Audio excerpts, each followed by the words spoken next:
You are listening to a Pleasure podcast. For more from our Sex Podcast Collective, visit pleasurepodcasts.com.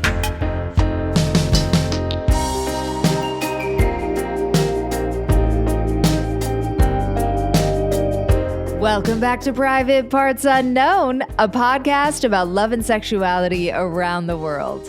I'm Courtney Kocak, and privates, we are back talking about one of my favorite topics, sex worker labor rights. And as you may know from the recent episode with Velveeta of the Star Garden strippers, who are newly unionized strippers in North Hollywood, California, they were hugely inspired by the Lusties of the Lusty Lady in San Francisco.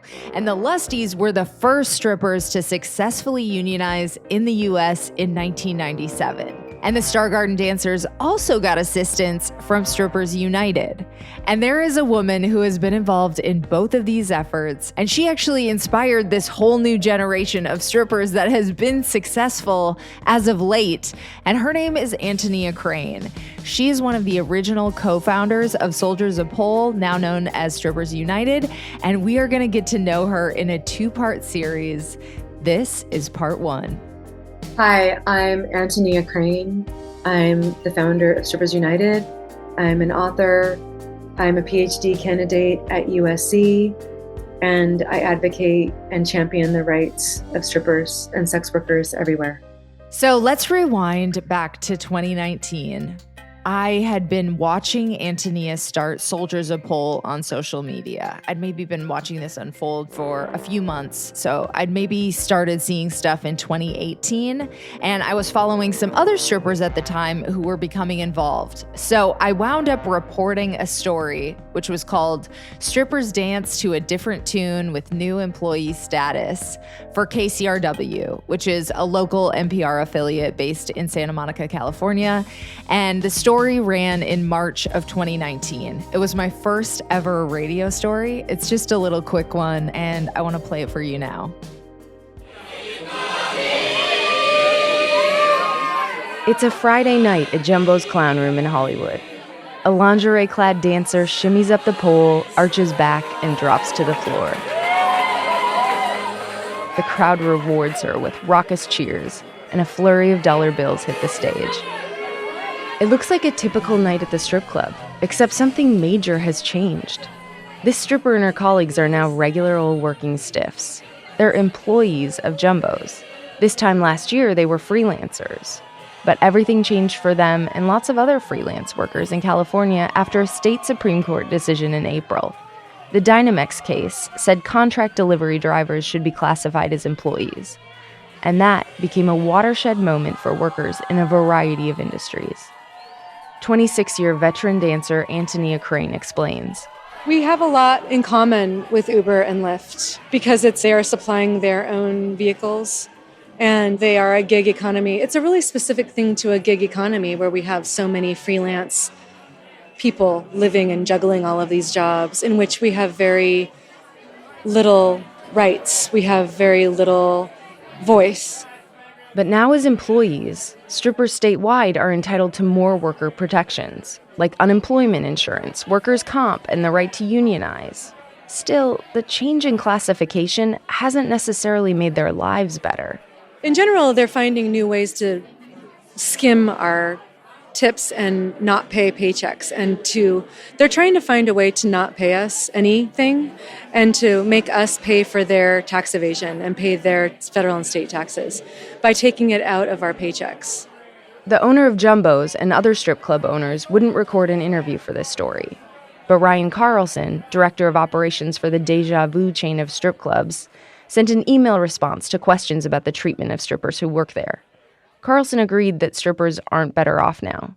He wrote that most dancers, quote, want nightly cash to have control over their own schedule and taxes, and all of the flexibility that comes with being an independent contractor. They want to be able to go from club to club where the money is hot, and they want to have some level of anonymity that the profession demands. Employment attorney Shannon Liss-Reardon says she's heard it before. They're saying that the workers like these flexible schedules that the gig economy has set up. And again, there's no reason why they couldn't have such a flexible schedule with the protections of employees. And we've been seeing the argument made for a very long time, decades, in all kinds of industries of companies trying to get around these rules because it saves them money. Business groups are lobbying in Sacramento to suspend the California court's decision. That's why Democrats in the state legislature have introduced a bill that would codify key components of the Dynamex decision into state law. This would result in fewer lawsuits and more clarity about who is an employee. Assemblywoman Lorena Gonzalez is the bill's author. She says the problems in the gig economy are serious and widespread.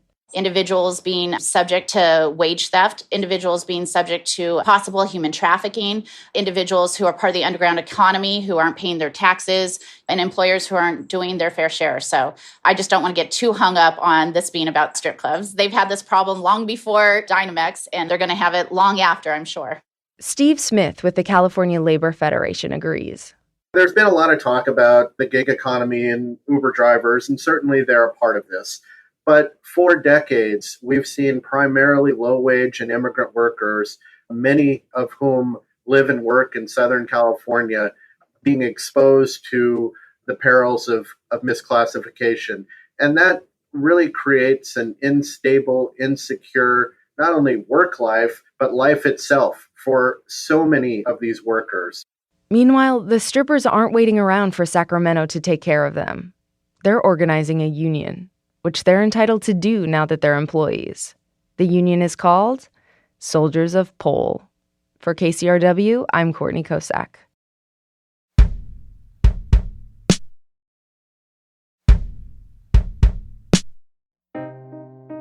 So now I am going to give you the full interview with Antonia that started all of this sex worker labor rights reporting for me, which I've done a lot of now. And this interview took place in February 2019. It was a month prior to the story that you just heard going live.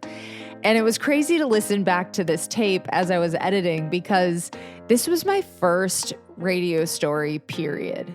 And it took me way back to the beginning, technical difficulties and all. So a little backstory. I met Antonia at the Everly Hotel in Hollywood near where I used to live. And I was working with some new gear. I remember that I had just got it because I was really going hard on these radio stories and podcasting in general. So I had an Audio-Technica microphone that I had never used before and my new Zoom H4n recorder. And I'd used that same recorder before, but not this particular one. It was brand new. And for some reason, the beginning of our conversation didn't record. Nightmare scenario, right? The worst. Maybe the microphone was on the wrong channel or the settings weren't compatible yet or something. I can't remember exactly what it was, but I do remember needing to re-ask basically everything we'd already talked about. So Antonia and I had this amazing conversation and then we had to redo it and Antonia had a hard out. She had somewhere she had to be. So we were basically racing time to get this all on tape again. And we'd had a whole amazing long conversation. So if you hear me ask leading questions or try to paraphrase something she'd said previously, that is why. Anyway, I have come a long way. And so has the sex worker labor rights movement that has now just had such a resounding success story. And Antonia helped ignite this movement in Los Angeles, and she also helped set me on this path. And what happened actually after this interview, just a matter of weeks later, is Sophia and I recorded another interview with Antonia and two other dancers from Soldiers of Pole. And that was our very first episode of Private Parts Unknown after it transitioned from Reality Bites. So this is really a pivotal interview for me. And obviously this was at the beginning of something big for Soldiers of Pole, which is now Strippers United. So let's hear how it all started. What is happening now that wasn't happening before in terms of hours? Workers' comp seems actually essential to you guys. Mm-hmm. You could get hurt on the job. Yeah. That's a big deal. So just do a breakdown of this is what was happening before, this is what's happening now. Okay. Why are people scared? Why are club owners scared? What was happening before was arbitrary fees, women getting hurt on the pole or hurting themselves on the job, being sexually assaulted, being drugged by customers, being robbed by customers, getting in trouble if we were to call the cops, being stolen from by the club itself, half our money. And what is happening now is that we are employees so that we can band together as a workforce and unionize and change things. We can have workers' comp. We could have health insurance if we want. We have every right to these basic rights as an employee. We have every right. And clubs are cutting hours, making sure that we're less than half-time, mass firings, and making sure that what they call problem girls like me, ones with big mouths that talk on the job about these types of things, are constantly intimidated, constantly cornered, and scared to go to work. Let's talk about employee classification for a second, because there are 3 tent poles of employee classification. Can you speak a little bit about why you guys actually are employees versus independent contractors, as you had been labeled before? We were legally independent contractors before, but we were actually a workforce. We could actually argue that we were employees before. It has to do with whose work is being done. And it has to do with the work that's being done in the clubs is our own work. And so we go there, and the work that's being done is within what the club has inside the club. For instance, an independent contractor would be that if you were going into a place and building shelves because you're a woodworker. You go in and you build the shelves, use whatever you need to do that, and you are paid for that job. And when it's complete, you take your employees or helpers or assistants and your supplies, and you leave, and you have completed that. Well, that doesn't make any sense for strippers, because we supply all of our own things, costumes, music, our bodies, our personalities, and we go there and we entertain, and then we work a shift or 2, we talk to customers, and we leave. We're not selling their product. So we've always been employees because they do tell us when to dance and how to dance, and they do have some control over what we do inside the club. So if anytime an employee has the power to fire you and can have any sort of control over when you show up and how you show up, when you dance and how you dance, who you talk to, who you don't talk to, you're an employee. And so, but now it's absolutely, the Supreme Court of California has decided, yes, we are employees. So that's different. So like a version of you as an independent contractor is you actually booking parties by yourself. That would be your own business. But even someone doing like different wedding events or something like that, that wouldn't be, they're still booking through someone else. I guess what I'm saying. So there are hardly any cases where dancers are really, they're almost always employees. Well, this is why sex work is an interesting thing to talk about, because there are many things that go under the umbrella of sex work. I will say that dancing inside of a club and showing up for that shift, dancing on the stage when I'm told to dance, all of that, in addition to the fact that the California Supreme Court has said we are now employees, makes us employees. There's something happening now where people are saying, well, we should be able to choose whether we're independent contractors or employees. No, actually, you don't. Actually, the Supreme Court of California just decided that for you. You're an employee. That said, can we please move forward now and unionize and get the absolute basic human rights that any workforce, particularly a marginalized one such as us, we have every right to ask for basic things, safety, basic safety. Workers' comp, health insurance, sure. But how about stop stealing half our tips and making up these fines and stop charging us to work for you? You can't charge actual employees for things like security or chair fees or things like that. No. We have to rethink what we think of when we think of work. And I think the outdated model of work is a pimp mentality, which here's the pimp mentality.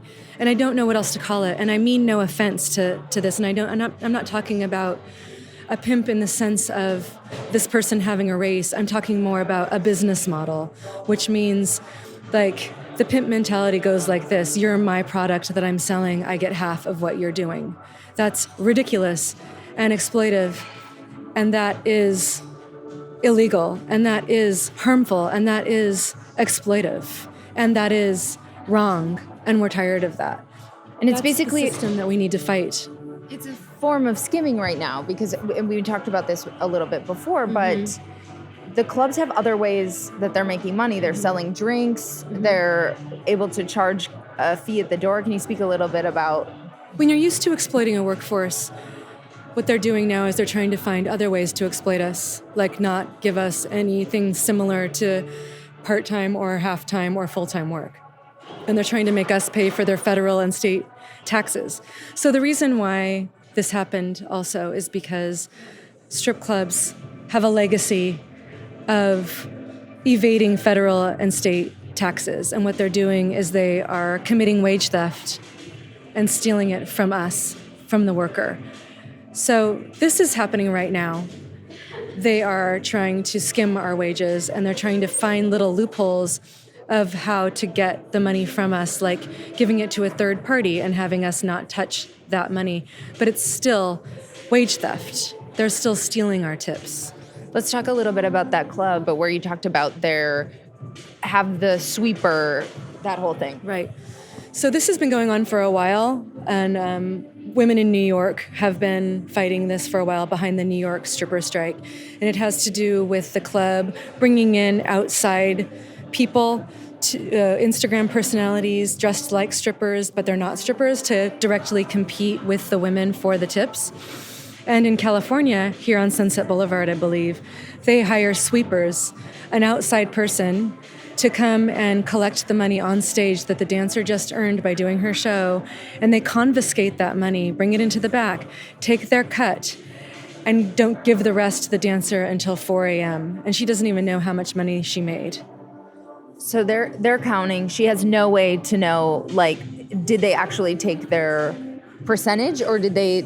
What percentage? Tell me what is your percentage? I mean, that's what I'm talking about. This is wage theft. This is stealing money directly from the women who are doing the work. And so we have to think about, what is the work being done? And we need to rethink the system that has failed women for decades, that has not only failed us, but exploited us, not kept us safe, that has criminalized us, that has completely stigmatized us to the point where we don't even know how to ask for what is fair anymore. But you know what? The thing that's different today is we do. That we have this opportunity and we're taking it. We are called Soldiers of Pole, SOP.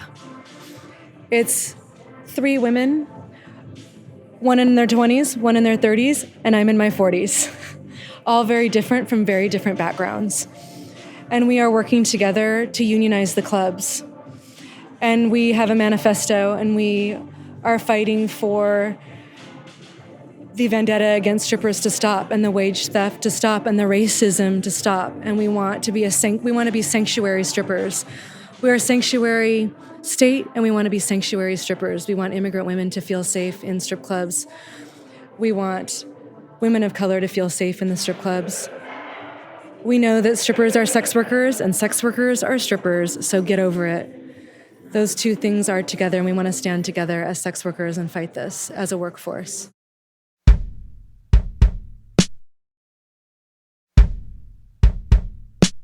Can you talk a little bit about the inception of SOP? Is that, or SOP?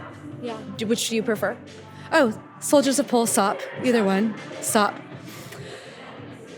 I just came up with it randomly because I made a short film. I'm a filmmaker, and I wanted to come up with sort of a catchy name, Soldiers of Pole. So I'm actually directing a documentary about the strippers we unionized in 1995, SEIU Local 790, the Exotic Dancers Alliance. And we were a startlingly group of intelligent women. And I'm not talking about myself. I was a mess. But the women around me were incredibly intelligent and tough. This is in San Francisco? Yeah, this is San Francisco at the Lusty Lady, circa 1995 to 1998. And that vintage of sex worker women are all incredible. A lot of them are PhDs, business owners, attorneys, union organizers. They're all these incredible women. And so the documentary that I'm directing is about women helping other women and the generational love and help between women. Can you talk a little bit about so you did unionize, you were part of this unionization effort before, and how did things change then? How did unionization improve the lives and careers of the women that were involved? This is a longer question, but I want to say that and this is where a conversation about how we view work and women's work in particular is seen in culture. And San Francisco is a special place. I think you know that. It's a revolutionary town. It always has been. And what it gave us was self-esteem and pride in our workforce. We knew that it was great to be a stripper in the 90s in San Francisco behind glass, and there was a huge amount of fun about it all. And there were hard days as well. It was difficult to unionize, but men were coming in and filming us without our permission or consent. And although there were other problems about working there that are still the same problems today, racist policies, body shaming policies, firing people for no reason, ageism is huge, stigma, because we were upset that people were coming in and filming us. It was a different world then. We didn't know what the World Wide Web was or what they were doing with that footage. So what that gave us was just the ability to band together and organize, and it gave us the self-esteem to really make our lives better for each other and to make stripping great again. So that's so funny because this is actually one of the best things that's happened for workers on Trump's watch. Can you speak to that a little bit? It's just like it's unexpected. Yeah. Right, so this is a piece of legislation that is a rare thing. It's like a happy accident that happened on Trump's watch, and it's a piece of legislation that is for the worker and not for the corporation. And I wonder if it's because of the class action lawsuits that strippers tend to win huge class action lawsuits about our misclassification issue. But I know that it's also because these strip clubs have been evading federal and state taxes for 40 years or more. Can we talk a little bit about, because a lot of these class actions deal with the Dynamics cases, barbers, but there have been other... No, the Dynamics cases drivers. Uber drivers, right? No, it's a delivery truck drivers. Okay, but this is the same issue that Uber and Lyft drivers and a lot of other people in the gig economy are experiencing, right? We have a lot in common with Uber and Lyft because they are supplying their own vehicles, and they are a gig economy. It's a really specific thing to a gig economy where we have so many freelance people living and juggling all of these jobs, in which we have very little rights. We have very little voice, and it's really a piece of legislation that I think is a rare and delicious treat, and that we can use it as a springboard to better our environment. And also super important is to just help baby strippers and women coming into this industry now and make their lives better than it was before, and to improve things. And for veterans, for veterans like myself, we're athletes, and the knees and the hips and the shoulders and the neck. I have thrown my body upside down for 26 years in roller skates. I have the rotator cuff injuries to prove it. And I learned everything I know from black strippers in San Francisco. And it would be really nice to take time off and, hire a chiropractor and be able to get an x-ray of my neck. And, forget about me. What about people who actually get really injured on the job? Who get injured, the pole breaks. I used to teach pole, and the pole has broken, literally. That is a real thing. Do you want to know my club? It's worse than the corporate clubs.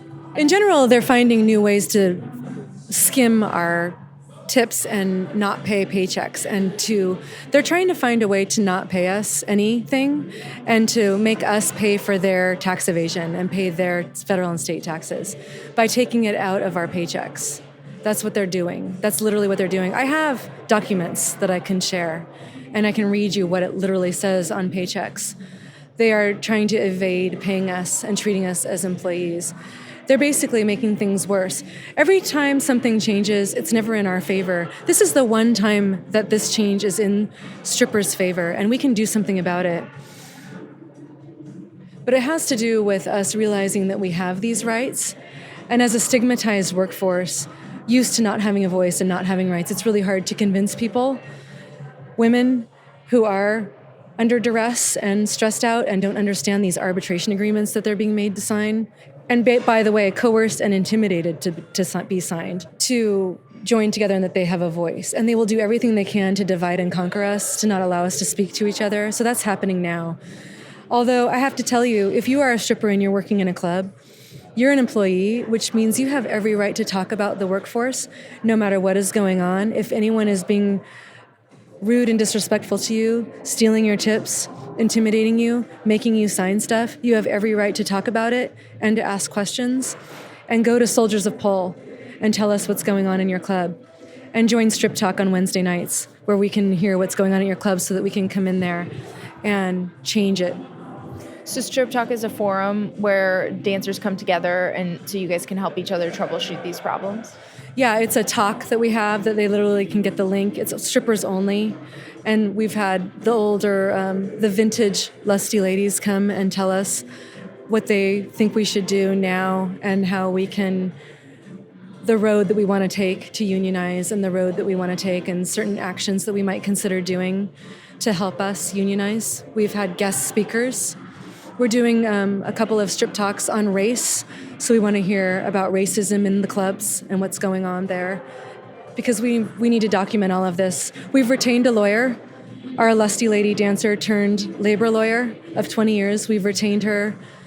So, and it's a long game. We're playing the long game, ladies. Would you say that you think the dynamics and the reclassification is a net positive? Things are headed in a better direction? Is that what I'm getting? Things are a shit show now because of what they're trying to do, but we have an opportunity to unionize and change things for the better. I see this as a glimmer of hope. I see this as a huge step forward. We have to unionize in order to make that happen.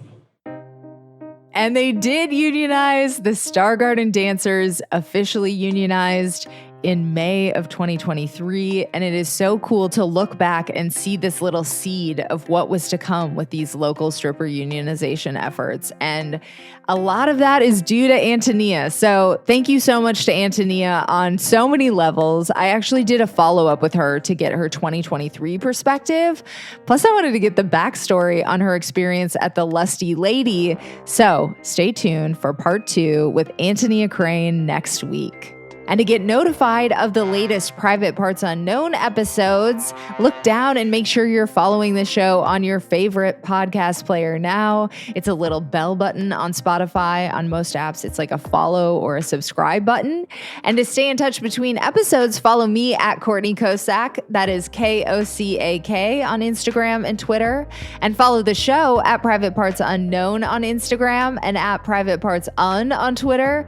And privates, I am shamelessly trying to hit the top 1% on OnlyFans by my 3-year anniversary in just a couple weeks. So if you are interested in a Playboy-style peek behind the podcast, you can subscribe to my OnlyFans account. It is onlyfans.com/CocoPeepShow. That is onlyfans.com/CocoPeepShow. And subscribe to our newsletter at privatepartsunknown.substack.com. The link is in the episode description.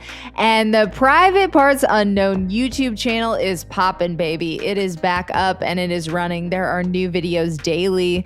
There are videos with Gigi Engel, Amanda McNeil, Dr. Amir Marashi, Multi-Amory, and so many more on the channel. So check it out. It is youtube.com/privatepartsunknown. Again, youtube.com/privatepartsunknown. And make sure you subscribe. That totally helps us out in the algorithm, even if you plan on listening to the podcast, not really watching the YouTube channel. Shout out to Amy Rausch for the bomb-ass theme music. For more info about Amy and her music, check out amyrausch.com. That's Amy, RAASCH.com.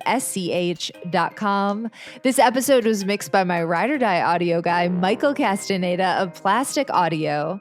And after enjoying this content, could we ask you for a quick favor? Just go to ratethispodcast.com/private and give us a 5-star rating and review. We are trying to hit some rating goals for Hot Pod Summer, you guys. We're trying to get to 350 on Apple Podcasts and 150 on Spotify by the end of this summer. I actually just got a new review and it made me feel amazing, so I want to read it really quick. It is from VDog707, and it says, love it. Love the show. Lots of fun insights in many different erotic lifestyles and sexy interests. Keep up the good work.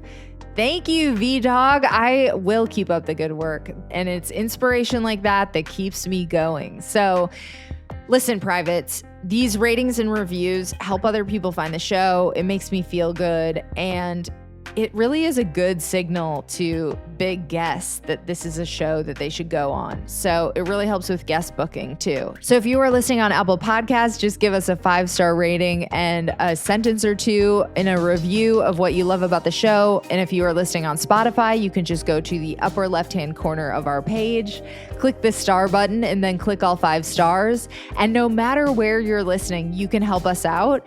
You just go to ratethispodcast.com/private. Again, ratethispodcast.com/private, and it'll give you a few different options, including Apple, of places that you can rate and review the show. And seriously, it would mean the world if you did that. And wait, there's one more way you can help support the show. We are now on the Fountain app. So if you are listening on a V4V platform and you get value from this show, you can support us by sending a boostagram, and you can even send a comment along with your boost. And I have to say, those are my very favorite messages to get because they come with money. Thank you so much for sticking with me to the end, privates. I love you all so much. Until next time, stay curious and keep exploring.